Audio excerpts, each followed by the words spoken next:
ઉજ્જૈનના બાબા મહાકાલ મંદિરમાં વ્યવસ્થા જાળવવા માટે અધિકારીઓની લાંબી ફોજ છે, પરંતુ ગુરુવારે સવારે શ્રી મહાકાલેશ્વર મંદિર સમિતિના અધ્યક્ષ કલેક્ટર નીરજ કુમારસિંહે નંદી હોલમાંથી દર્શન કરાવવાના નામે વ્યક્તિ દીઠ 1100 રૂપિયા લેતા મામલો પકડ્યો હતો.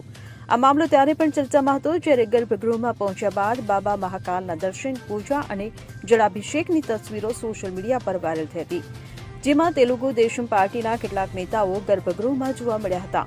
સોશિયલ મીડિયા પર ફોટો પોસ્ટ થયા બાદ જ આ સમગ્ર મામલે હોબાળો મચી ગયો હતો, કારણ કે ફોટો જોયા બાદ લોકોએ કહ્યું હતું કે જ્યારે છેલ્લા એકાદ વર્ષથી મહાકાલેશ્વર મંદિરના ગર્ભગૃહમાં ભક્તોના પ્રવેશ પર પ્રતિબંધ છે અને અડધા વર્ષ પછી કોમારેડી પટાભીરામ અને તેમની સાથે આવેલા લોકોને ગર્ભગૃહમાં કેવી રીતે પ્રવેશ આપવામાં આવ્યો.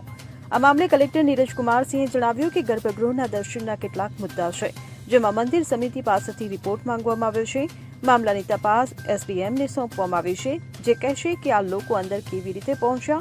રિપોર્ટ બાદ આગળની કાર્યવાહી કરવામાં આવશે. Bureau report CN24 news. હવે જુઓ દેશ દુનિયાની તમામ ખબરો તમારી આંગળીના ટેરવે. ઉઠાવો મોબાઈલ અને Google Play Store પરથી ડાઉનલોડ કરો અમારી CN24 ન્યૂઝ મોબાઈલ એપ.